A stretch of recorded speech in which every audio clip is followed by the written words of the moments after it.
नमस्कार, स्वागत है आप सभी का सुर्खियों से परे में और मैं हूं आपके साथ नेहा सर्वेश शुक्ला।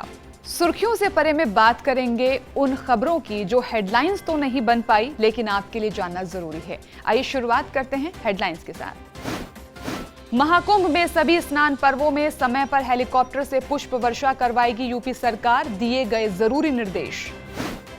विंध्यवासिनी धाम में पहली बार आईटीबीपी को सौंपी गई सुरक्षा व्यवस्था, प्रयागराज महाकुंभ की भीड़ को देखते हुए लिया गया निर्णय। यूपी के शामली में 6 वर्षों के बाद खुले शिव मंदिर का हुआ जीर्णोद्धार, श्रद्धालुओं ने लगाए हर हर महादेव के जयकारे। आचार्य महामंडलेश्वर लक्ष्मी नारायण त्रिपाठी की अगुवाई में किन्नर अखाड़े ने लगाई संगम तट पर डुबकी, देश के कल्याण की प्रार्थना की।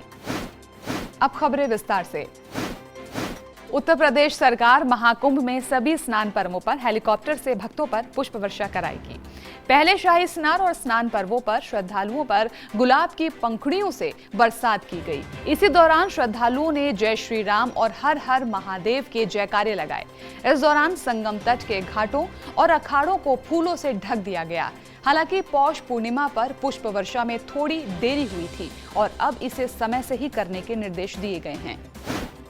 प्रयागराज महाकुंभ के दौरान आने वाली भीड़ को ध्यान में रखते हुए मिर्जापुर के विंध्यवासिनी धाम में पहली बार आईटीबीपी यानी इंडो तिब्बत बॉर्डर पुलिस के अलावा एक एडिशनल एसपी, 2 सीओ, 16 इंस्पेक्टर और 450 पुलिसकर्मियों की तैनाती की गई है।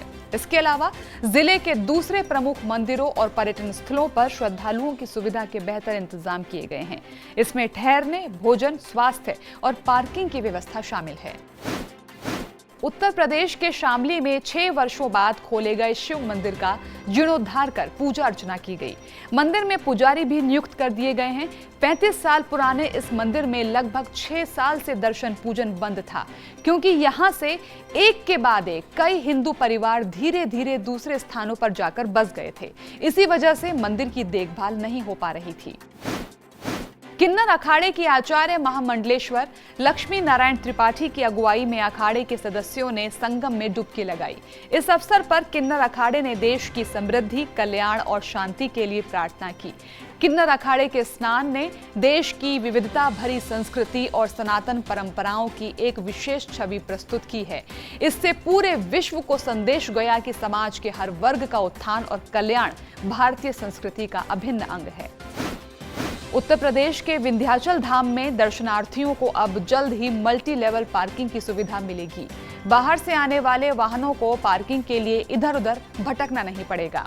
इसके साथ ही एक टूरिस्ट फैसिलिटी सेंटर भी बनाया जाएगा, जिससे दूर दराज से आने वाले श्रद्धालुओं को काफी सुविधा मिलेगी। मल्टी लेवल पार्किंग बनाने के लिए जमीन की पहचान कर ली गई है। प्रदेश सरकार से ये प्रस्ताव मंजूर होने के बाद निर्माण कार्य शुरू हो जाएगा। अयोध्या के ऋषभदेव जैन मंदिर और चित्रगुप्त मंदिर का जीर्णोद्धार किया जाएगा। इस काम की जिम्मेदारी Uttar Pradesh project corporation limited को दी गई है और डीपीआर बनाने का काम जारी है। रामनगरी में ऋषभदेव दिगंबर जैन मंदिर बहुत ही प्राचीन स्थल माना जाता है। मंदिर में विशाल प्रतिमा भी स्थापित है। अयोध्या तीर्थ विकास परिषद यहां से जुड़े रास्तों पर मरम्मत, सफाई, लाइटिंग और श्रद्धालुओं के बैठने की व्यवस्था भी कराएगा। चलिए, ये खबरें तो आपने जान ली। अब बाकी अपडेट से जुड़ने के लिए आप हमें फेसबुक पर लाइक करें, इंस्टाग्राम पर फॉलो करें और यूट्यूब पर सब्सक्राइब करें।